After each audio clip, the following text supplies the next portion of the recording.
لله رب العالمين والصلاة والسلام على سيد المرسلين وعلى آله وأصحابه أجمعين۔ اللہ کی توفیق اور ان کے فضل و کرم کے نتیجے میں اس وقت ہم اور آپ مسجد اقصیٰ میں محراب زکریا پر موجود ہیں۔ قرآن مجید میں اس بات کی وضاحت اور صراحت موجود ہے کہ حضرت زکریا علیہ السلام نے حضرت مریم علیہ السلام کی کفالت کا ذمہ لیا تھا، کیونکہ رشتے میں خالو بھی ہوتے تھے۔ تو حضرت زکریا علیہ السلام نے حضرت مریم کی کفالت کا ذمہ لیا تو ان کے لیے کھانے پینے کی چیزیں لے کر جاتے، لیکن جب حضرت زکریا علیہ السلام کھانے کی چیزیں لے کر حضرت مریم علیہ السلام کے پاس پہنچتے تو وہاں پہلے سے ہی بے موسم کے پھل موجود ہوتے۔ تو حضرت زکریا نے پوچھا حضرت مریم سے کہ تمہارے پاس یہ پھل کہاں سے آتے ہیں؟ تو مریم علیہ السلام نے جواب دیا کہ میرے پاس یہ سارے پھل اور روزی اللہ کے پاس سے آتی ہے۔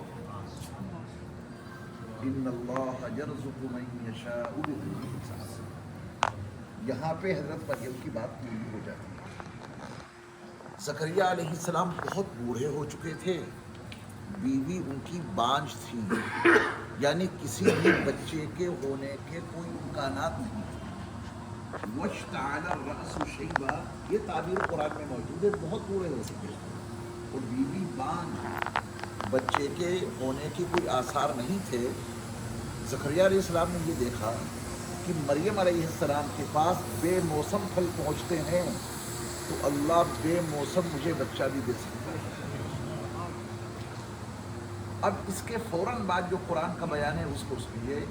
ہنالک دعا زکریا ربہ، یہ منظرنامہ دیکھا کہ بے موسم پھل حضرت مریم کے پاس اللہ پہنچا رہے ہیں تو بے موسم کے پھل ہمیں بھی دے سکتے ہیں، یعنی ہمیں اولاد دے سکتے ہیں۔ ہنالک دعا زکریا ربہ، بس یہیں پر حضرت زکریا علیہ السلام نے اپنے رب کو بلایا اور یہ کہا کہ اللہ مجھے آپ ایک بیٹا عطا کیجئے، میں ایک صالح بیٹا چاہتا ہوں۔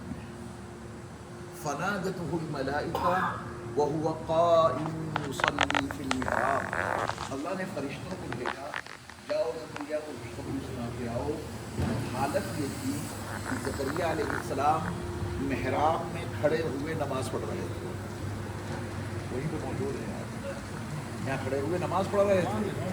فرشتوں نے آ کے خوشخبری سنائی کہ آپ کے یہاں بیٹا ہوگا، اللہ نے ہمیں بھیجا ہے۔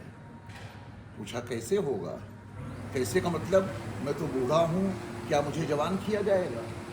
میری بیوی بانجھ ہے، کیا اس کا کوئی علاج ہوگا؟ تو فرشتوں نے کہا کہ نہیں، اسی حال میں ہوگا، بس اس کی علامت یہ ہوگی 3 دن تک آپ کسی سے بات نہیں کر پائیں گے۔ محراب میں رہتے ہوئے اللہ کا ذکر کریں، نماز پڑھیں، زبان چلے گی، اللہ کی یاد کریں، تسبیح بیان کریں، زبان چلے گی، اور کسی انسان سے بات کرنا چاہیں گے تو آپ بات نہیں کر پائیں گے۔ یہ علامت اس بات کی ہوگی کہ اب آپ کے ہاں بیٹا پیدا ہوگا، اور ایسا ہی ہوا۔